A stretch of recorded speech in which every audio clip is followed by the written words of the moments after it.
Assalamu alaikum.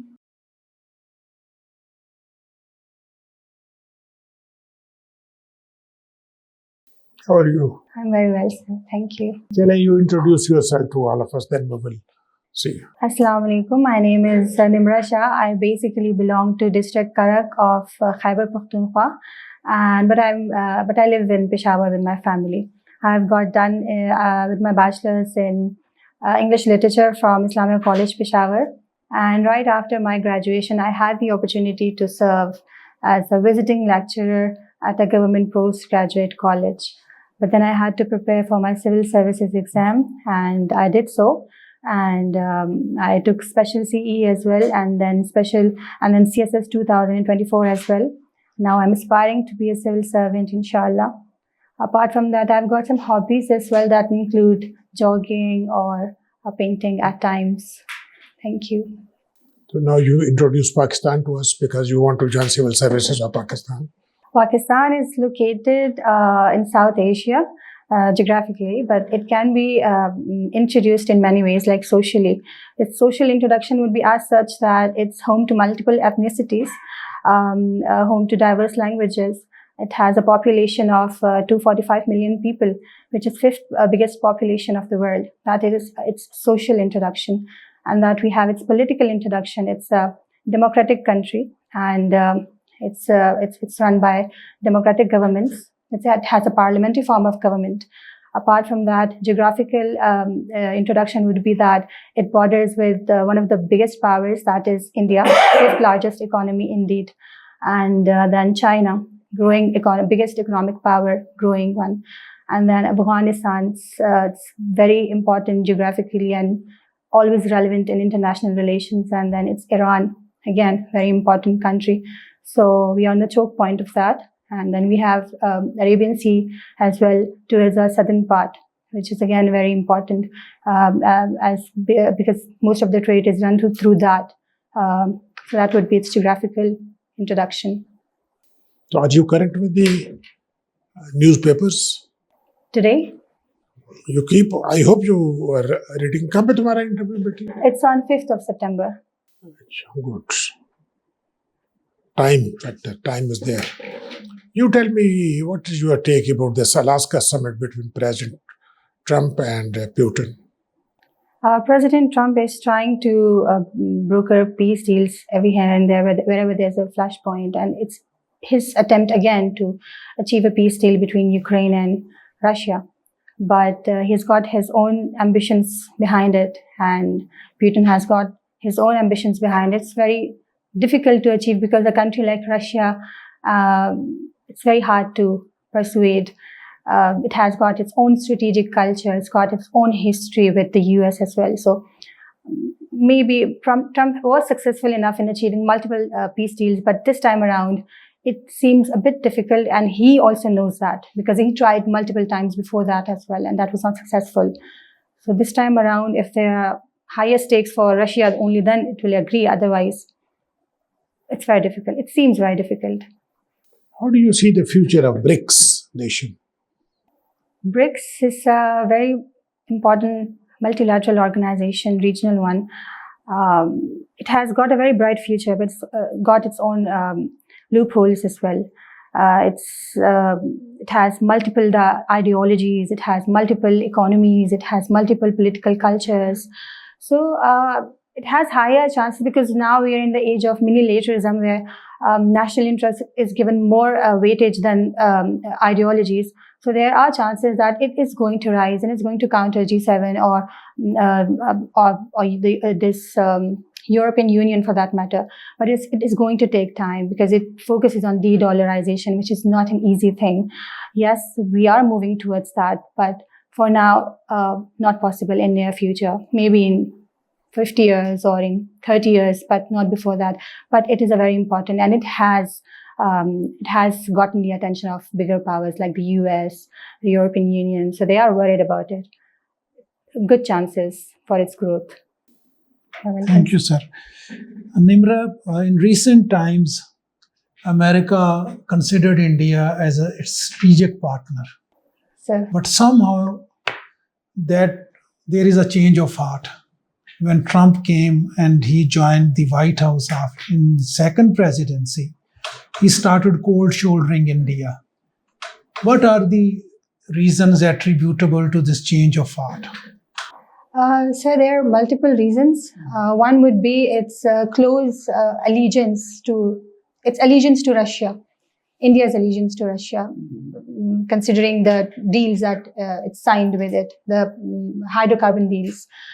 One is that, and the other one is India's diplomatic adventures that it does. It does not suit Trump's narratives.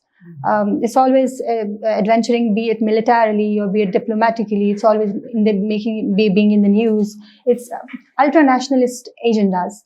Earlier, Modi was the same kind of person that he is today. But that was his first tenure, and it was just the beginning. And now that Trump has seen how much enthusiastic the Prime Minister of India is about being hegemon in the region, maybe that does not suit his narrative. No, Trump wanted him to act as a hegemon in this particular region. Net security provider, it was they coined this expression for India. Sure. But suddenly they have, of course, shifted, and there is a paradigm shift in their approach towards India. So that's very right. They invested in India because they wanted to counter China with the help of India. But now India is not listening to Trump when it comes to what he wants from him. He wants to listen. He wants to be listened to entirely, and he wants India to surrender to Trump entirely because that's his personality. What is Trump's obsession with this Nobel Peace Prize? Trump. How would you describe this particular thing?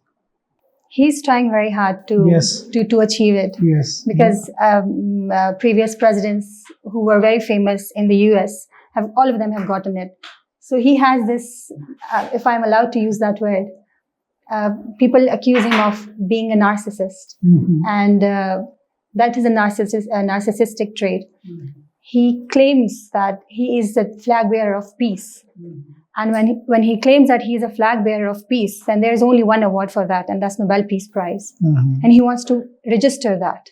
And only through that he can register it. That's why he's very much ambitious about it. Okay, there are certain expressions which we hear. Normally we discuss these expressions in day-to-day talks. One is elite capture in this country. How would you define this concept, elite capture? Elite capture, economically, if we define it, it's like our society is divided into 80-20 division. 20% of the people run the industry. They are the industries of all sorts, be it political industry, be it economic, or be it military.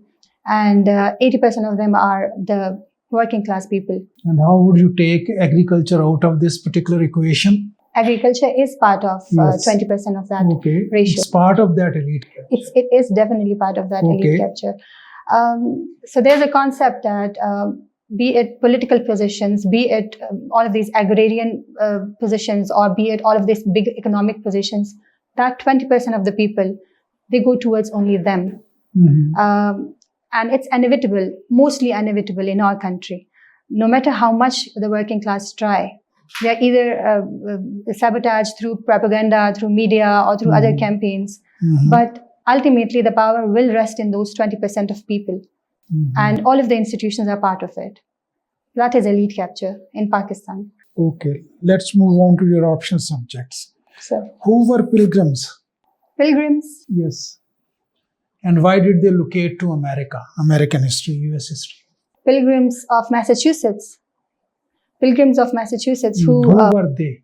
So they were the group of people who wanted to migrate because of religious reasons, because they were Catholics and they wanted Catholic shelter in New World, that is America. But they first landed in the Netherlands, but over there they felt that there would be a threat to their culture, and that is why they moved from the US. And then they moved onwards and then reached Massachusetts. And over there as well, what they tried to protect, they made it into something hegemonic, and they established their company. They reproduced over there, and they are the pilgrims. Okay. Now there are two visibly allied concepts: one relevant to gender studies and one relevant to criminology. One is affirmative action, and the other is affirmative defense. Can you elaborate these two concepts? Affirmative action. Affirmative defense. Defense, yes. Affirmative defense in the context of criminology. Affirmative Action in context of gender studies. I'm not aware of both of these terms, but if I'm allowed to guess. Okay, please. Affirmative action, as in if there is something happening that is hampering the growth of women or marginalized gender, then they take action and they try to give equal opportunities to all of the marginalized genders. That is action. That is a positive prejudice. Positive action, positive prejudice. Towards the marginalized sections of this. The quota system would be the classic example of affirmative action. Sir. What is affirmative defense? Affirmative defense would in be criminology. Defending why are they there? Like why are all of these... Defending a criminal, taking a particular position. What is that position? Apologies. Okay. I don't have enough information regarding that. Now, international relations. Sir. MAD and madman theory. Can you elaborate? MAD stands for mutually assured destruction. Yes. And madman theory, apologies for that, but MAD is the concept of Clausewitz, who said that there's no possibility of war in near future because now that states are nuclearly empowered. Madman theory is primarily attributable to Nixon's, but become again pertinent because of the way Trump pursues foreign policy. So he can do anything. Sir. That is madman theory. Now I can make sense. What is second strike capability in the context of MAD? Sir, a second strike capability is a nuclear capability of a nation that has the power, that has the ability to absorb first strike and then come up with a second strike, and also assuring destruction of that opponent. Thank you. Last question. Sir. What was the significance of Delhi Resolution 1946? Delhi Resolution 1946. Apologies. Muslim League Resolution in the context of Lahore Resolution 1940. Lahore Resolution was the demarcation of provinces. 1940. Pakistan Resolution. Pakistan Resolution. Okay, in that context, there is a subsequent development in 1946 which is called Delhi Resolution. Sir. What is the significance and what was that development? I'm not sorry. Thank you. Read upon it. Sir. Welcome to CSPs Academy for CSS PMS preparation. CSS PMS तहरीरी इम्तिहान के तमाम मज़ामीन की online और on campus तैयारी के साथ साथ subject selection, assignment checking, class test, mock exam, individual teacher discussion और फीडबैक सेशन का इनकाद किया जाएगा। इसके अलावा FPSC की तजवीज़ करदा बुक्स से बने मयारी नोट्स और CSPs पब्लिशर की बेहतरीन बुक्स मुहैया की जाएंगी।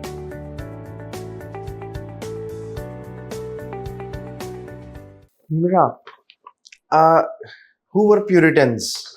Puritan was a group of people. They believed in, they neither were supporting Catholics nor were they supporting Protestants. They wanted to come up with their own ideology. They were Puritans, hardcore Puritans. And you said that in your interview that the pilgrims were Catholics, and due to persecution they went from England and they took refuge in America. Was it true? That's what the Were history they book. Puritans or Catholics? I believe they were Catholics, but I might be wrong. What is Mayflower Pact? It was a pact signed between the colony members of Massachusetts, where they said that we will be allegiant to God, we will be allegiant to the king, the crown, we will be allegiant towards each other as well. We will be defending each other against native tribes. When Penn Republic established? Penn Republic? Penn Republic. Later on that becomes Pennsylvania. Yes, Penn Republic. Penn Republic, that right after the establishment of Rhode Island, Pennsylvania, the brotherly state, was established. Trace out the roots of globalization. The roots of globalization would... In which important incidents that triggered globalization? Sir, globalization, the concept of it dates way back to this establishment of colonies in the US. Name those. Incidents would not trace out. One of that is when they were made aware of presence of resources like natural resources in the new land, and when the And what England is idea of clash of globalization? clash of globalization or clash of civilizations. Clash of globalization. Apologies for that, I'm not aware of. Okay. Till in First World War, there was Triple Entente. Namely, they were popular as Triple Alliance. When Triple Alliance or Triple Entente formed? In World War One, Yes, in different, all the states of Triple Entente, when they made pact, defense pact, in which year? First of all, name Triple Entente powers. the Allied powers, Allied powers. the UK, France, Italy. No, UK, France, and it's not coming to my mind right now. Apologies. There are different kinds of war. There's a war of extermination, war of conquest, and war of destruction. Differentiate these three wars. War of conquest and war of destruction. War of conquest would be imperialistic way of conquering an area, and war of destruction would be when you want to destroy an enemy because you want to maintain Give status example quo. of these wars. War of destruction is the World War II is war of destruction, where War of extermination. sorry sir, Extermination. Germany Holocaust that it conducted. That's war of extermination. And World War II was war of destruction or war of conquest? Both. Explain. The war of conquest because there were competition for bigger colonies, other colonies. The monarchs wanted to establish their ideologies. They wanted to rule the rest of the Europe by themselves, and then there were allied powers who wanted their kind of ideology to be ruling throughout. So that's war of conquest. Okay, United States of America followed policy of isolationism laid down by Monroe Doctrine. Okay. When United States of America began to think breach of isolationism? So that was in World War One. They remained isolationist for entire century, but after Define the idea of social Darwinism. Social Darwinism is the survival of the fittest society, and that is When it becomes the part of literary circles in United States of America. the manifest destiny is extension of social Darwinism, of manifest destiny that of the US. Can you define Jacksonian era political culture characteristics? So, Andrew Jackson. His era is known as the era of democratization because Republican and Democratic Yes, you both tell of the characteristics of political culture at that time. he was accused of being authoritarian because he was also accused now in today's politics. People are saying that he was very much against the natives, that entire Indian Removal Act of 1935 that he passed in order to terminate all of the natives from a certain era. Okay, Indian National Congress established in 1885. So, What was the reason behind the establishment of that party? so Pan-Hinduism. Pan-Hinduism was one. Pan-Hinduism in India, United India. All India Muslim League established in which year? In 19... What was the reason? to represent Muslims politically, to What is elevate their the idea of status. separate electorate? To have a separate representation for a separate community, for a particular community. That is separate electorate. Can you tell me who was the chief architect or proponent of having idea of separate electorate? It was first introduced in Shimla deputation, and Nawab Mohsin al-Mulk was championing it at that time. So maybe he was a pioneer of that idea. Tell some important features of Government of Indian Council Act 1935. Government Act 1935, 1935. provincial autonomy, introduction of diarchy. CMs were removal of diarchy. Diarchy, as in earlier governor was. Was there diarchy or not in 1935? Earlier there was diarchy. Later on, it was removed. CMs were introduced. So now CM would be the chief executive of the province. Earlier, governor was chief executive as well as governor of the And province. some other important feature? Of Indian Removal Act, the What separate were electorate. emergency powers of governors in 1935 Act? That I'm not aware of. Apologies. What was the response of Indian National Congress toward the Government of Indian Council Act 1935? So the response was positive because under 1935 Act, they campaigned for political positions and they won. Initially, they rejected. They have reservations then. They had reservations over everything. Good, thank you. Let's conclude it. अच्छा निम्रा, बात ये है कि now you have been through the mill. अच्छा देखो, एक तो ये करो कि अभी बहुत सारी चीज़ें तुम्हें पहले भी हमने बताई हुई है. न्यूज़पेपर पे फोकस करो, करंट जो है, एंटिसिपेट करो क्वेश्चन के भी क्या पूछ सकते हैं. जो you had the experience now, भाई आपसे किस किस के क्वेश्चन उनको रिकॉल करके लिखो, फिर आइडेंटिकल क्वेश्चन डेवलप करो. You must have 500 questions for yourself. Anticipate करो, नोटबुक बना के उसमें लिखो, ठीक है ना. Current issues, international issues, national newspaper को स्कैनिंग करो, international, national, economic, political, social, environmental issues, बाकी स्क्रैप होता है उसको निकाल दे, ठीक है. Don't waste time. और सेकेंडली ये है कि मैंने तो पहले भी कहा होगा कि अपना जो है ना इंटरव्यू को एक दफ़ा लिखो, what you want to say. अब तुमने आज भी अपने इंट्रोडक्शन में this you are already teaching in government postgraduate college. I have sir. Now I don't teach over there. तो वहाँ अब क्या कर रही I have the experience of teaching over अच्छा there. नहीं, अच्छा you had the experience Sir.